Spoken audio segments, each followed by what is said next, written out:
Anxiety is a huge cost of control. Anytime you try to control something you cannot control, it is going to create anxiety in you.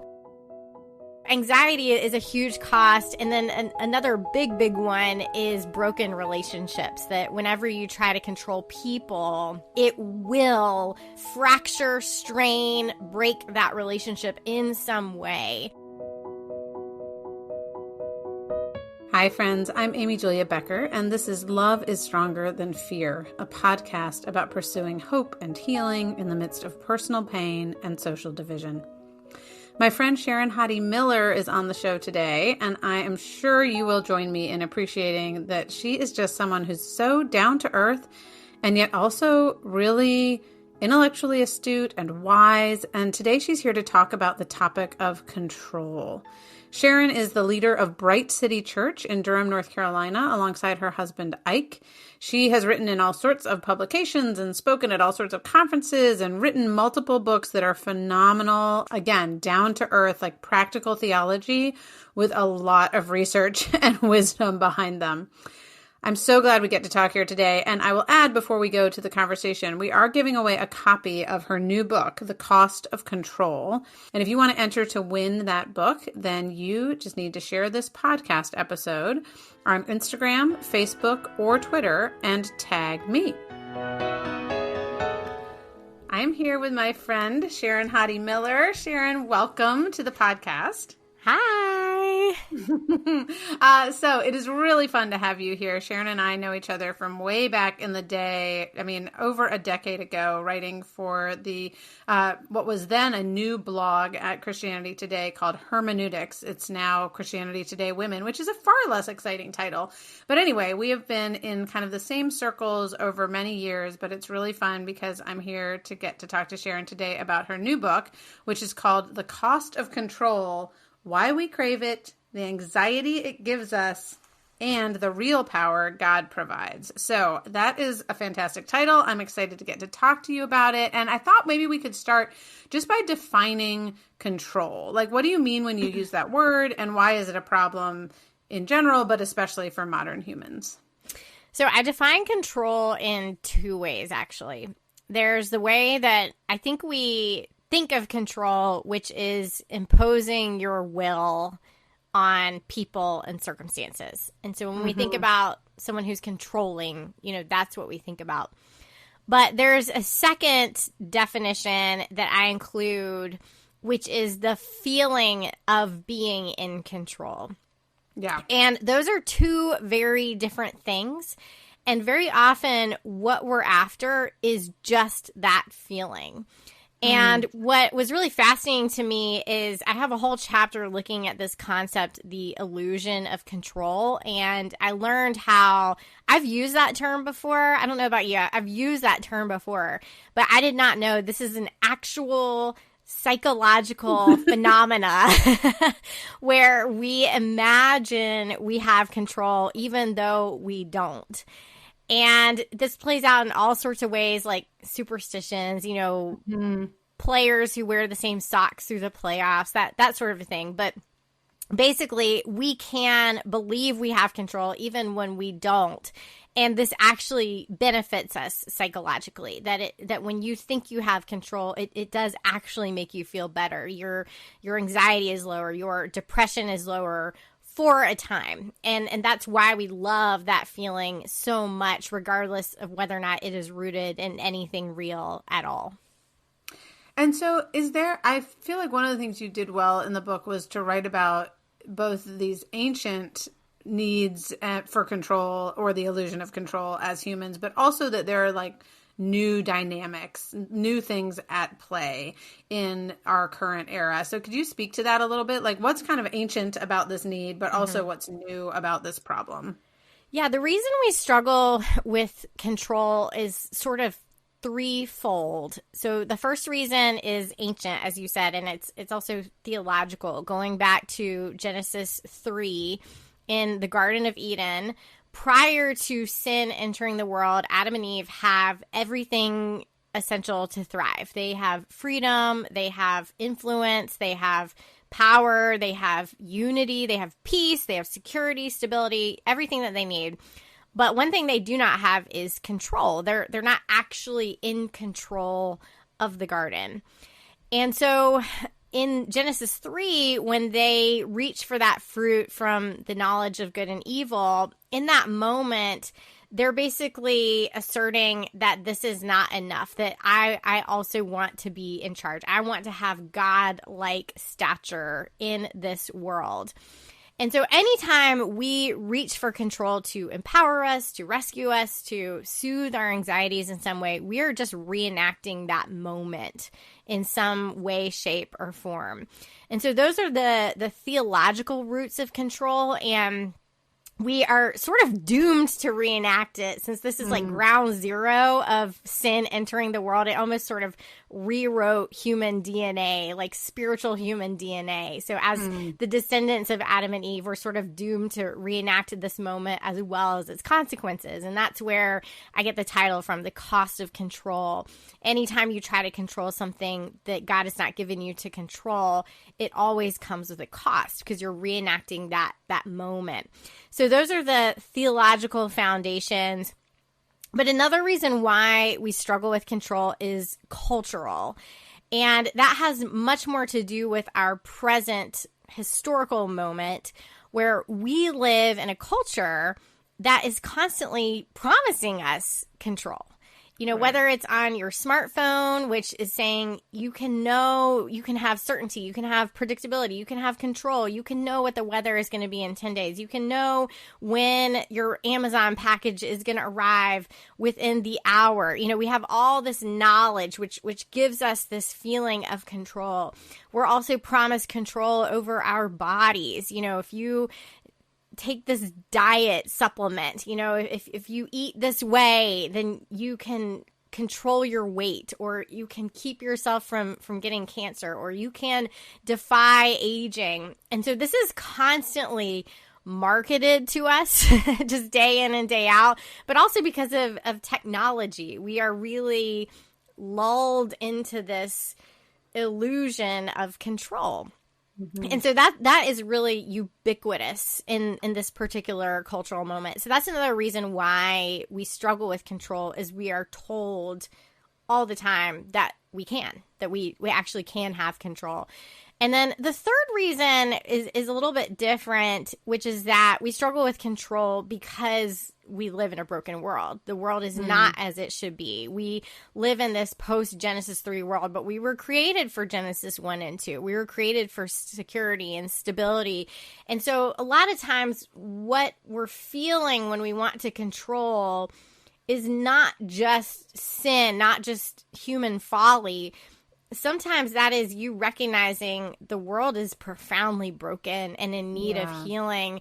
Where we go off the rails is when we believe that we are the ones able to heal it instead of Christ. So it's actually 3 different reasons why we struggle with control.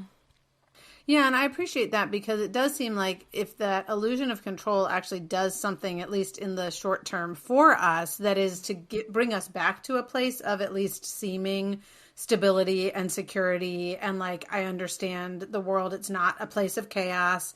It's not a place of absurdity, right? Like there's something good about that. And yet, again, it still is like, well, so why is that a problem? And I think to that point, I'd love to ask a little bit, what do you see as the cost of control? Like, what are we paying in exchange for this illusion? Occasionally the reality, although I do think it's more often the illusion of control that we get.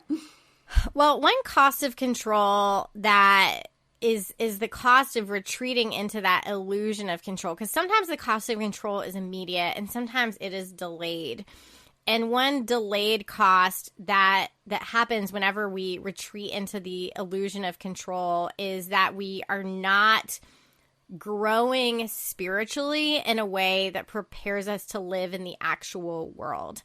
And so our faith is atrophying, because instead of facing the things that we fear by drawing on Jesus, we retreat into the illusion of control to give us that quick hit of security and stability. And I think that was sort of what was exposed in the pandemic is that we had all, because of our technology, because of our medical advancements, we believed that our mastery over the world had grown much beyond what it was in actuality. And so we thought we were sort of beyond things like pandemics, basically. And there was almost this market correction in the pandemic where we realized actually that was an illusion of control. But because we had inhabited it so thoroughly, we weren't spiritually prepared for the actual world that we are living in.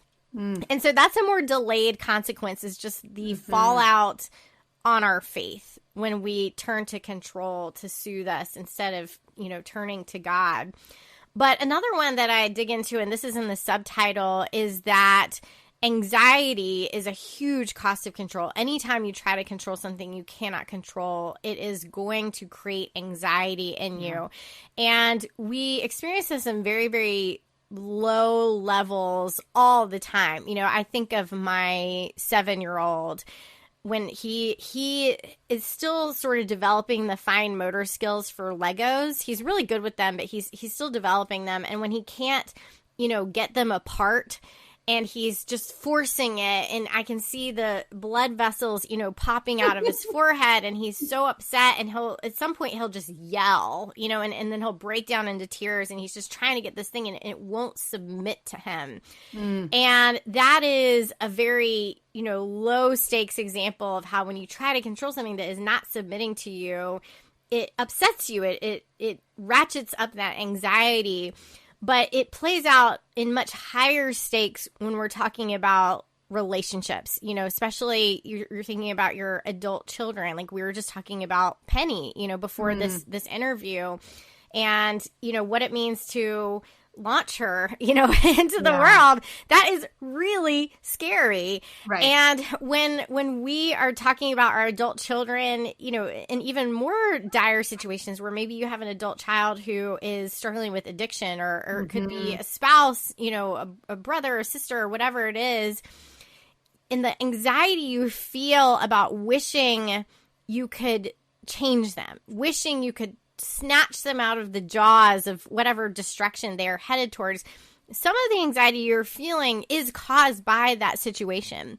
But some of the anxiety we're very often feeling is because we are also trying to inject ourselves into it and trying to force something that we don't have control over. Yeah. And the more we do that, the more it actually exacerbates our anxiety. And so what a lot of people get stuck in is this cycle where they feel anxiety, and so you run to control to soothe that anxiety, and then that only increases it more.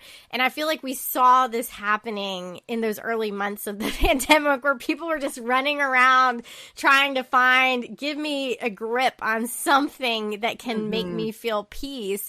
And none of it was working because none of it was God.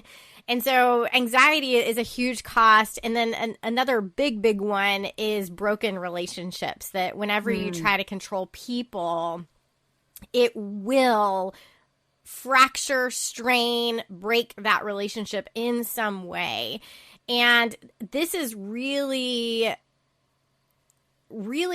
tricky because you might not see it for a long time. This is another delayed cost. This is something that I've been learning in my own marriage, because Ike and I, we lead Bright City together. And so we're having to make decisions for our church together, and we don't always agree. And in those moments, I know I'm not domineering, I'm not aggressive, I'm not yelling, I'm not threatening, but I know what to say to kind of get the answer that I think we should make. And this whole journey has reframed those moments now where I realize, okay, I can get my way in this moment. I can control this decision. But if I do, it will cost my marriage in some way. I might not see it today. I might not see it tomorrow. I might not see it for 5 years from now, but it will. And so is it worth it to get my way in the situation for the damage that it will do to my marriage? And that has been a very different question that is really helpful. Honestly, it's been really helpful in those situations. One of the things that I've been thinking about lately, I'm in this season of, and I've been calling it a season of waiting, where I've just really had this sense of, you mentioned Penny, she's a junior now. And so people are often asking me, like, what is she going to do after she graduates? And the answer is, I don't know. And I'm waiting to find out, but both in terms of actually starting a process of learning what we might do. I've felt like we need a little more time before we do that. I'm waiting in terms of just, I had a book come out in the spring. I'm not working on a new one yet. Like, there's just this in-between time. Our son just started at a new school for high school. So kind of waiting to know, like, he seems fine, but like, there just is this period of waiting. And one of the things I've realized, and what came up for me in reading your book, was I have been going in and out of these places, but largely waiting anxiously, like waiting with this sense of wanting God to tell me what's going to happen and reassure me with specificity about the future, rather than what I think patience would be, which is like waiting with trust, waiting with a totally, like, I really don't know. I really don't know how it's going to go. I really don't know what's going to be next. And I can have a spirit of like peaceful contentment in that waiting, and even eager anticipation. So it's not just like, there can be a sense of energy to that. But instead, I have felt a lot of anxiety. And I think that, another way to say that is that I would like to control the future rather than receive the future. And of course, and we'll talk about this in a minute, we have a role to play, right, in our lives. It's not that we are passive recipients of, God as a puppet master. And yet there is, for me, this difference between anxiety and trust, and control has, yes, in my life, certainly it might be delayed. And it is really hard to let go, but I really do want to, learn how to move from that place of anxiety to trust, or from control to trust, and to trust in a God whose love is a power that is much, not just stronger, but also better than any power I might have to control things. Yeah. Go ahead. I was going to say, if you don't mind, pivoting a little bit into how we don't have control, but we do have agency. I feel like that's a really great segue. Are you okay with that? Totally great. Yes. I'd love to talk about agency and influence, because those are two things you bring up that I think have to do with not being passive recipients of this all. Yeah. Yeah, so the arc of the book is looking at how God doesn't give us control, but he does give us agency. And we see this dichotomy between Genesis 2 and Genesis 3. So in Genesis 2, Adam and Eve are not in control, but they're also not puppets or prisoners or robots. Right. They have tremendous power and authority and influence and purpose. And the term that I found really helpful to describe that is agency, which is another psychological term, which I define as the power to influence yourself and your circumstances. And the operative word there being influence, not control. And so when we look at Genesis 1, 2, and even parts of 3, we see all these different forms of agency that were available to Adam and Eve before they decided they wanted more than influence, they wanted control. And one form of agency available to them, and this is why what you just said I feel like is a good segue here, one form of agency available to them that we don't think of as much as an action verb is self-examination. So in Genesis 3, after Adam and Eve eat the fruit and they hide, God goes to them and says, "Where are you?" And this is a rhetorical question because God knows where they are. He's not stumped by the tree right. Or the bush, whatever it is that Adam chose to hide behind. The omniscient God isn't confused by this. And so this is actually God asking Adam to self-reflect. Like, can you, in the middle of this coming apart, can you just pause, take a beat, and consider, how did I get here? Like, when did I go off the rails exactly? because I had everything that I needed. I had complete unity with Eve and with God and, freedom, everything that I needed. How did I get here? And in that moment, Adam is unable to do that internal work. Instead, he just does what control does, which is to point the finger and blame. He points to Eve. And so he has this opportunity to get out of that, control anxiety cycle by just self-examining. And unfortunately, he chooses not to. But this is a really powerful way for us to stop that cycle, to get out of it. And that goes back to just what you were saying earlier about waiting with anxiety. That will constantly tempt you to turn to control. Like, what are the things that I can control to soothe this anxiety in my life? And yes, there are some areas of your life where you have profound agency. You have great influence over Penny's life, and you're called to be a good steward of that. Yeah. But the opportunity of self-examination also presses you to stop and ask, why do I feel anxious? Like, where is this coming from? What is underneath that? And then maybe what is underneath that? And then maybe what is underneath that? Digging down until you can really get to the bottom of where is this anxiety coming from? Because as long as you are giving the answer, well, this anxiety is coming from my uncertainty about where, what's going to happen with Penny, that is not the real answer. Right. That's not really the answer. And so we need to use our agency to influence ourselves that way and really know what's going on inside of us.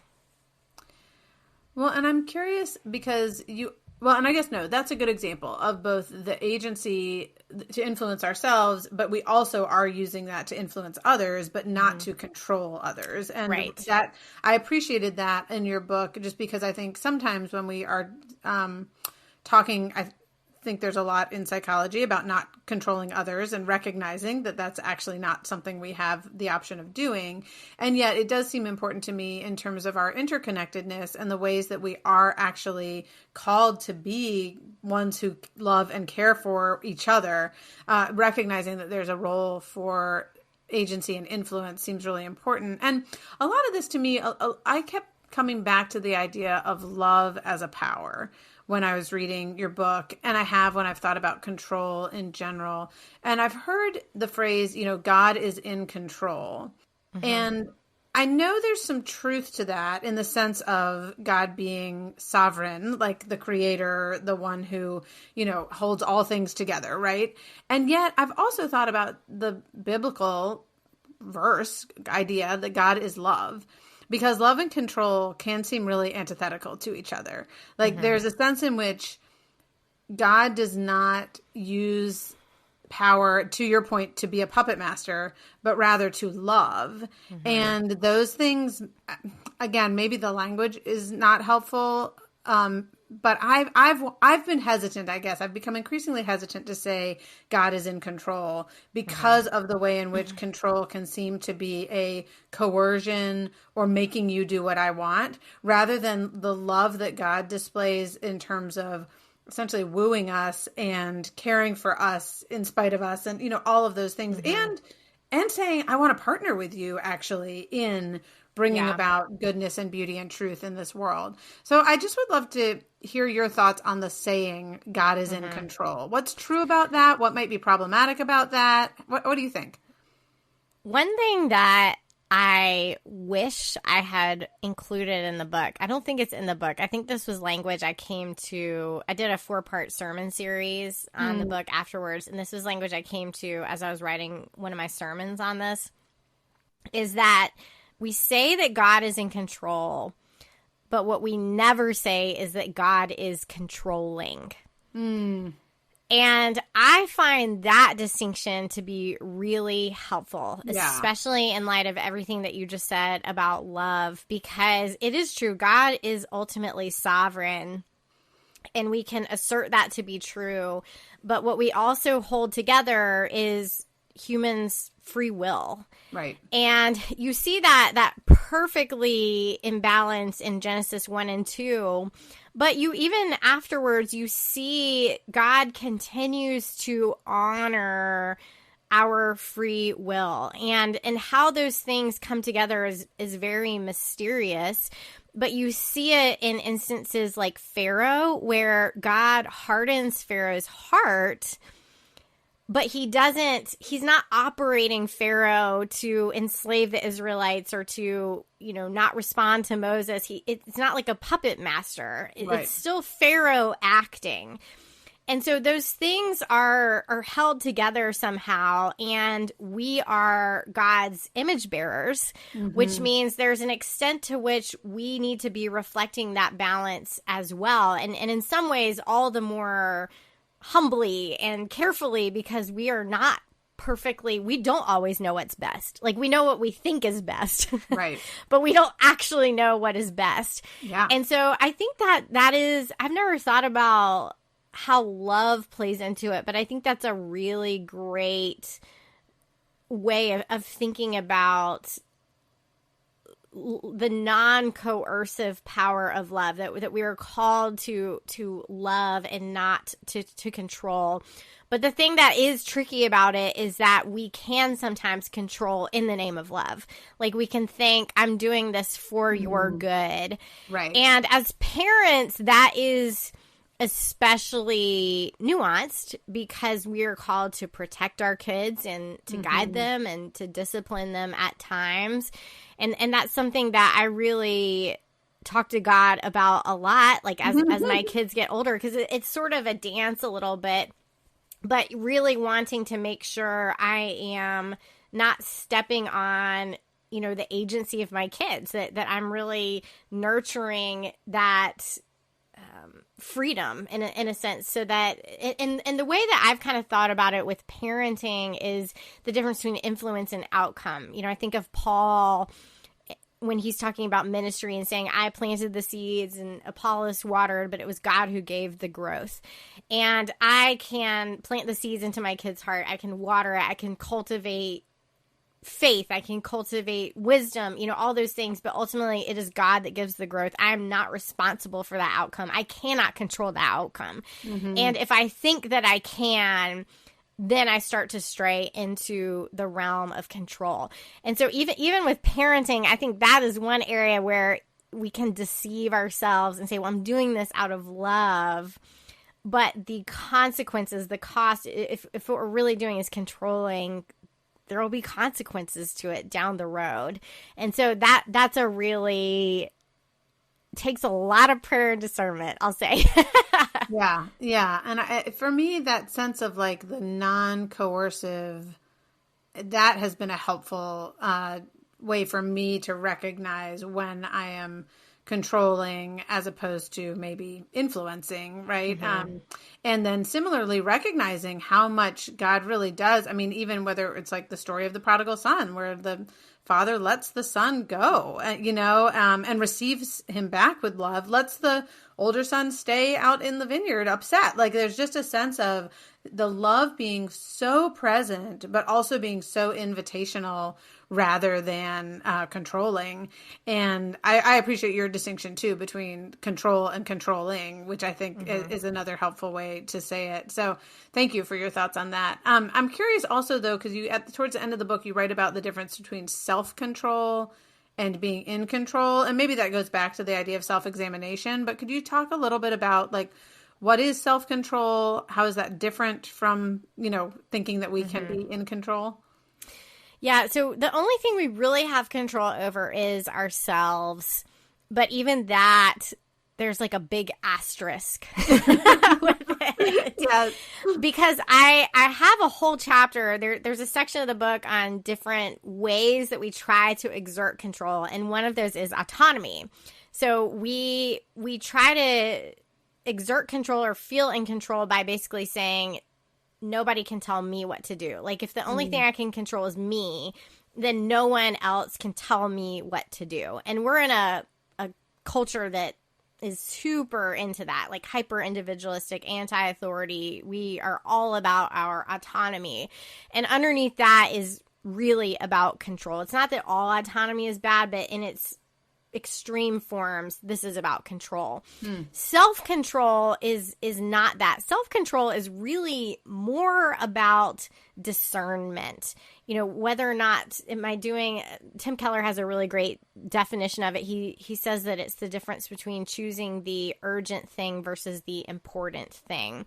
And so our flesh is going to want to choose the urgent thing, but the Holy Spirit helps us to choose the important thing.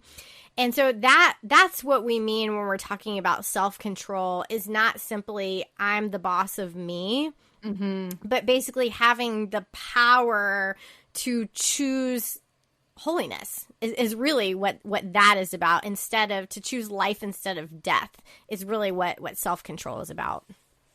Yeah, and it seems like that sense of there's some dynamic that's hard for us, even though, plenty has been written about it, to understand how we remain very particular individuals created by God with particular purposes, particular gifts, all of those things, and yet also can be in Christ or, empowered by the Holy Spirit. And so there's this dynamic of being releasing control or the illusion of it to the work and power of the Spirit, and yet also going back to the agency and influence, recognizing our particular role to play, whether that's in our own lives or in the world. And I did want to ask one other kind of question. I have two more questions for you, but this one is more about the God piece of things. You mentioned, and I thought this was really interesting, you mentioned lots of different ways we try to control money. We've talked about time. We've talked about other people. But you've also write about theology as a false way of trying to control.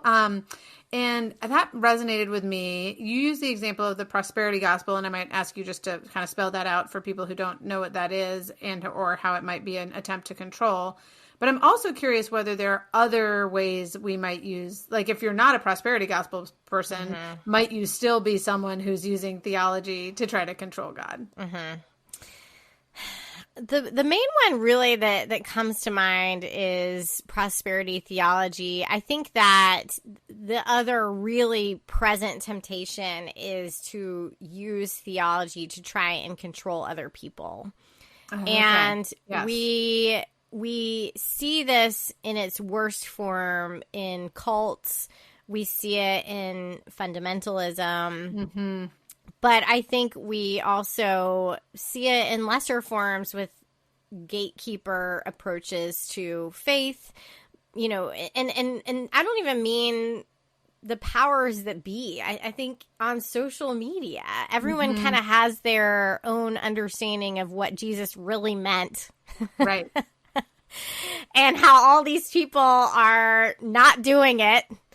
And so I'm going to wield my Bible verse and explain to you why you are wrong. And that's kind of a combination of control. Another tool of control I talk about is knowledge and information. And this was the original, like, ground zero form of control, was actually knowledge. We think of power as being the main form of control, but what we see in Genesis 3 is it's really knowledge, that we use knowledge to... We think that it has more power and more influence than it actually does. And so if I can just use the right argument with you and point you to the right Bible verses or the right theology or whatever, then I can change your mind. And that doesn't work. We see in Jesus's life alone that, he's the perfect debater, perfect, vision caster, perfect sermon giver, whatever it is. Jesus did it best, and people still didn't hear him, still didn't listen, still didn't change their mind. And so there's a combination there of us wielding theology and, that knowledge as well, thinking, I'm going to download this into your brain or say it just the right way, and this is going to change the way that you think. And that assumption seems to predicate so many comment sections on social media. Totally. No, that's a great point that can come from higher up, but it also is a very grassroots phenomenon of thinking that we can control one another through these almost litmus tests for who's in and who's out, and and what's right and wrong, which doesn't mean that there's no standard of authority or anything, but just that there needs to be for us a tremendous amount of humility in thinking that we have the only correct view on pretty much anything. Well, so for just as we come to a close, I'm curious about people who are like, okay, I recognize myself in this and I recognize the cost I'm paying and I don't want to do that anymore. So you've got someone who's like, I really don't want to live in this cycle of illusion of control, anxiety, and delayed consequences. Are there any practices that you would recommend for people who are trying to let go of that cycle of control? Maybe something that's worked in your own life, or a couple of things that you've just, recognized could help people on that path towards letting go of control and receiving the love and goodness of God? For me, self-examination has been really huge because, as I've already shared, in those moments where I'm able to pause and realize I am trying to control my husband right now, I am trying to control my kids right now, I'm trying to control people in my church, as soon as I'm able to name that, and that's another form of agency that we see in Genesis 1 is naming and ordering. And so as soon as I'm able to name, this is what is actually going on right now, not this other thing that I'm trying to blame that is outside of myself. This is actually what's going on, which is fueling this. That has helped me to see really clearly and then to consider, okay, I can get my way in this moment, but it is going to cost my marriage. It is going to cost my relationship with my kids. It is going to cost my mental health. If I'm trying to control people in our church, and this was a huge struggle for me 2 years ago when every decision that we made for our church was disappointing people because everything was so polarized. Everything was run through this partisan filter. And so we were constantly disappointing people. And I went to that well of knowledge thinking this will convince people if I can point them to the scripture, if I can point them to the theology, if I can point them to the experts in our church that we're consulting, if I can point them to the other pastors we're consulting, and if I can give this to them in the right way, get it into their brain somehow, this is going to change their minds. And it didn't work, but what it did instead was I was the one laying awake at night rehashing these conversations and thinking, what if I just said it this way? What if I just said it that way? And I think that's a really great indicator for anyone. If you're laying awake at night thinking about this one person or this one situation, that what if I did it this way? What if I did it this way? Or if this is the gravitational pull of your thoughts, that's a good sign you have run up against the limits of your influence in this situation and you are thrashing against it right now. And so just being able to see that really clearly has helped me to receive the reality I'm trying to control something that I simply cannot control. And if I can continue on in this direction, I'm going to do damage to myself and to the people around me. And it's simply not worth it. And that has really been helpful. That has been much more helpful to me than thinking, let go and let God. Right. Oh my gosh. Thank you for that. And just so in terms of someone who's like, okay, I hear you saying that now in the middle of a conversation with Ike or with someone who you might recognize because of a practice of self-examination, wait a second, I'm actually trying to control you. Like, do you have a formal practice of, when you're lying in bed at night or when you wake up in the morning, or like, how did you get to the point of actually recognizing that that's what's going on here? Is there, another time when you're kind of pulling back and reflecting? For me, it's when I feel anxious. Okay, so anxiety is like the key. Yeah, it's like when I feel anxious, when I wake up with pain in my jaw because I was clenching my teeth all night, or back pain, because I'm holding it in my shoulders, that headaches, whatever it is, that is an indication. And I recently heard Rich Villodas, he said that they talk about the body as being a major prophet, not a minor prophet, and that your body tells you you're anxious before you even know that you are. And so that has been my default question is when I'm feeling anxious, is to ask, am I trying to control something that I cannot control? And that has been really helpful. Yeah, that's great. And I think that's a good, and to recognize something I've really needed to recognize is that there are times when I'm clear that I am feeling anxious because I can feel my head spinning, my heart pounding, whatever it is, but also that there are times when I don't think that I'm anxious at all, but exactly what you just said, the back, the head, the whatever, like actually indicates that to me. So that I think is a really helpful to actually pay attention to the cues that our bodies and our emotions give us to be like, whoa, where is that coming from? And then bring that into a place of prayer, which I will also say I was struck by you saying in the book that prayer is an aspect of our agency and influence, in the sense that we actually are invited into conversation with God, not in the sense of we become the puppet masters who get to, tell God what to do with these troublesome people in our lives, but that we do actually, through prayer, get to exert some agency in changing things, which often is going to mean changing our perspective, right? And our receptivity to the ability to trust that God is actually present and good in what's going on. Yeah. Well, Sharon, thank you so much for your time. Thank you for writing this book. It's been really wonderful to see you. Thank you for being with us. It's been great. Thanks, as always, for listening to this episode of Love is Stronger Than Fear. Once again, we are giving away a copy of The Cost of Control. And if you want to win that, just share this podcast episode on Instagram, Facebook, or Twitter, and be sure to tag me. I said if you want to win that. What I actually mean, if you want to enter to win that, then share the podcast and tag me. I also want to say thank you to Jake Hansen for editing this podcast, to Amber Beery, my social media coordinator. And finally, as you go into your day today, I hope you will carry with you the peace that comes from believing that love is stronger than fear.